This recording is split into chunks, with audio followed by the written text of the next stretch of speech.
E aí, pessoal, tudo bem?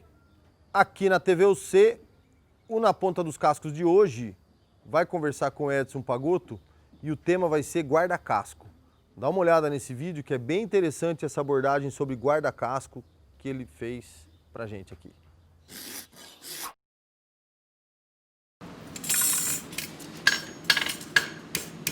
Bom, essa égua a gente já tá... O casco estava preparado já, né? Estamos só modelando a ferradura. E no caso aqui, o guarda-casco frontal. A gente falou bastante já sobre o guarda-casco. Tivemos vários programas aí sobre o porquê do guarda-casco, como fazer o guarda-casco. Mas a instalação dele a gente ainda não usou, né?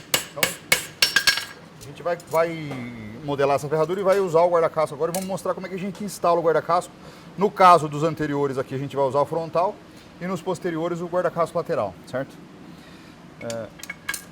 Um segredo, né? Um segredo não, mas uma dica que a gente tem que levar bastante em consideração é que o guarda-casco, ele não pode, a gente pega muito problema por aí, às vezes, do guarda-casco saliente a ferradura, né? Saindo do casco do cavalo, fora da linha da parede do casco. Então o pessoal, às vezes, craveja a ferradura e dá uma marteladinha, encosta o guarda-casco e acha que tá bom. Não, tá errado. Ele tem que estar embutido na parede do casco, certo? Para ficar na mesma linha, né, da parede do casco. Quando eu cravejo uma ferradura e deixo o guarda-casco saliente, automaticamente essa ferradura está 1 ou 2 milímetros para frente e mal instalada o casco. Então pode bambear mais fácil, pode trazer, né, um esforço a mais para esse cavalo andando. Não por conta do guarda-casco, mas sim pela posição da ferradura em relação a ele. Porque quando você só bate a ferradura, o guarda-casco e não faz o encaixe, ele tem a sua espessura, né? E quando ele está para frente do casco, automaticamente a pinça da ferradura vai para frente também. Então você adianta muitas vezes o ponto de quebra. Isso é ruim. Vamos lá. Vou fazer a primeira checagem da ferradura e automaticamente eu já vou marcar, né, a posição do guarda-casco. Pode vir, né? Vem pra cá.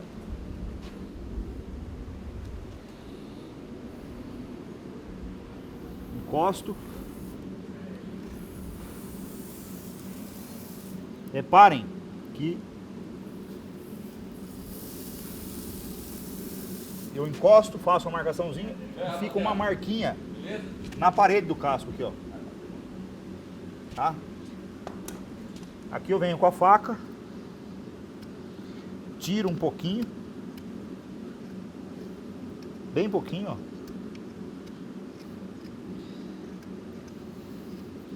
Em cima da marca. Faço outra checagem. Vou fechar um pouquinho o talão do lado de fora.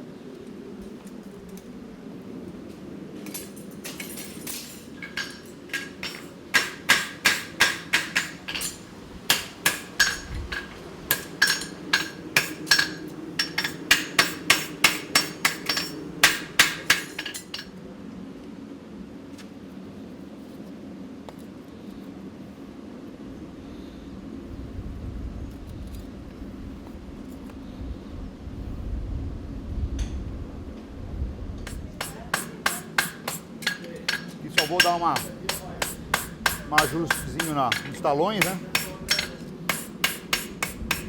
Vamos usar um guarda-casco lateral nesse pé.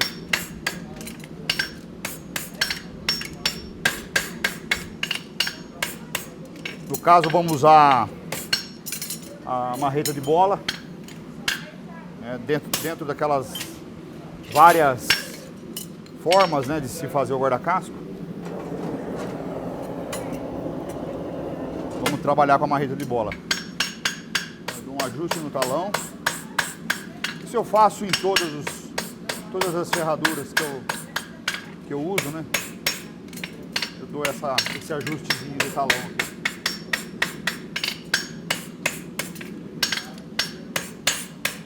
O talão, a ferradura ela vem meio arredondado, então deixo ele um pouquinho mais alinhado, né, para poder não travar tanto em cima da ranilha ali, para evitar de segurar a sujeira, pedrinha às vezes que pega, né? Vou aquecer ela de novo e aí faço o guarda-casco lá.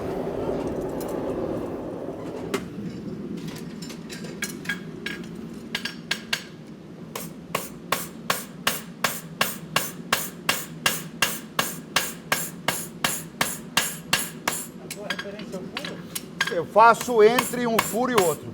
No caso aqui, é uma ferradura de posterior, né? Coloco os guarda-cascos entre o primeiro e o segundo furo. Lembrando, né? Relembrando o que a gente já dissemos nos outros programas, função do guarda-casco principal é auxiliar o cravo, né? Na fixação da ferradura. Então, quando você tem o guarda-casco, a mobilidade da ferradura no casco diminui. A tendência dela é não correr. E quando você usa, no caso, 2 guarda-cascos, eu posso, eventualmente, dependendo do tamanho do casco, se é o casco como é dessa égua aí, diminuir a quantidade de cravo.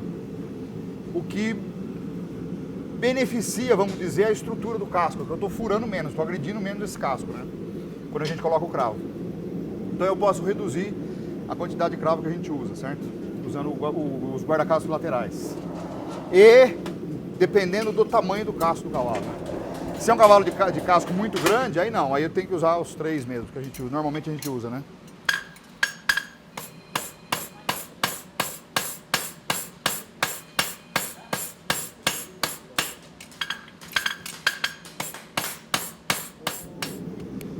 Outra, né, pergunta que sempre surge é quando usar 1 ou 2 guarda-cascos, né? Depende do que o cavalo faz. Pensando nessa tração e nessa diminuição de mobilidade da ferradura, de a ferradura correr no casco, você opta por usar 2 ou 1 só. No caso, se é um cavalo, por exemplo, que faz muita força, anda muito no campo, usa muito choque, né, de anterior, recebe muito salto, pode-se usar 2 guarda-cascos. Não que um só não vai fazer efeito, mas fica mais firme a ferradura com 2. Se é um cavalo que anda mais no plano, não faz tanta força, não põe guarda-casco, pode deixar sem guarda-casco. A função principal é diminuir essa tração e essa mobilidade da ferradura, você diminuir essa ferradura de correr no casco. Então, no posterior, muitas vezes em cavalos de salto, cavalos de laço, né, o pessoal usa 2 guarda-cascos. Parada muito brusca, ou impulsão muito forte, né? A tendência dessa ferradura é correr. Usamos 2 guarda-cascos. Então, tudo depende da modalidade que o cavalo faz, tá? Não é... Eu posso colocar guarda-casco ou não, dependendo da performance do cavalo, da modalidade esportiva que ele faz, certo? Acho que a gente já falou sobre isso em outros programas, mas só para relembrar, a altura, né, do guarda-casco, largura e altura. Para ficar um guarda-casco proporcional à ferradura, sempre é interessante que a largura dele, a base dele e a altura seja próximo da largura do ferro. Então, se eu tenho uma ferradura de 3/4 de polegada de largura, 3/4 de polegada de altura. Se eu tenho uma ferradura de 1 polegada, 1 polegada de altura. Então, sempre vai bater a largura do ferro com a altura do guarda-casco, para ficar um guarda-casco proporcional, certo?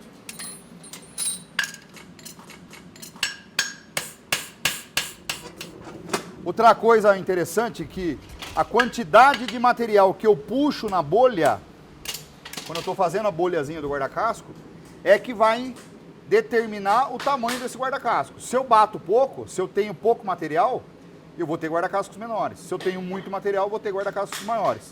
Ah, mas como é que eu sei quanto tem que bater? Prática, né? Aí é o treinamento. Você vai ter que fazer uma bolha que fique bem simétrica, para que eu tenha a quantidade de material certa para cada lado, para que esse guarda-casco fique certo, tá? Então, se eu tenho uma bolha torta, por exemplo, mais material, mais ferro para um lado do que para o outro, eu vou ter um guarda-casco também mais complicado de puxar o triângulozinho ali, tá? Então, a quantidade de material que eu puxo na bolha está intimamente relacionada à altura do guarda-casco, tá?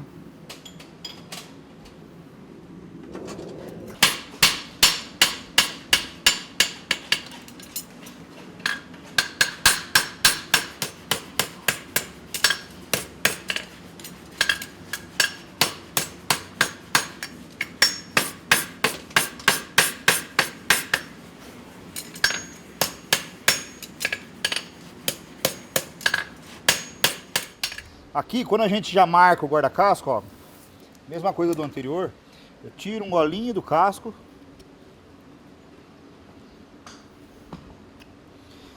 um encaixezinho, e vem com a ferradura.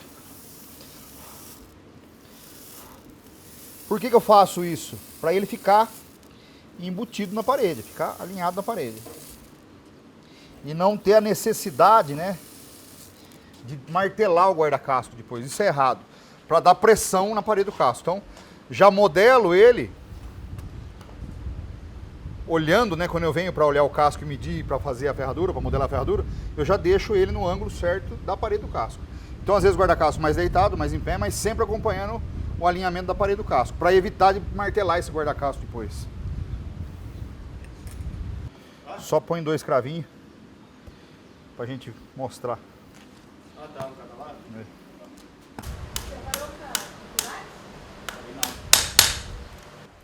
Então, aqui a gente pode ver como a gente usou o guarda-casco lateral e o ângulo que ele tá. Ó. Ele tá rente com a parede, ó, tá? E sem martelar o guarda-casco, tá? Esse casco tá meio deteriorado aqui porque essa égua perdeu a ferradura, arrancou ela correndo no pasto, então ficou meio quebradinho. A gente colocou agora de novo, justinho. E no caso aqui, o guarda-casco lateral, 2 cravinhos de cada lado.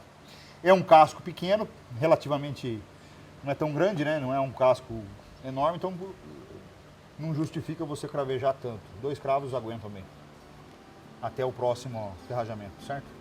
E sempre guardando essa proporção do guarda-casco alinhado com a parede do casco, né?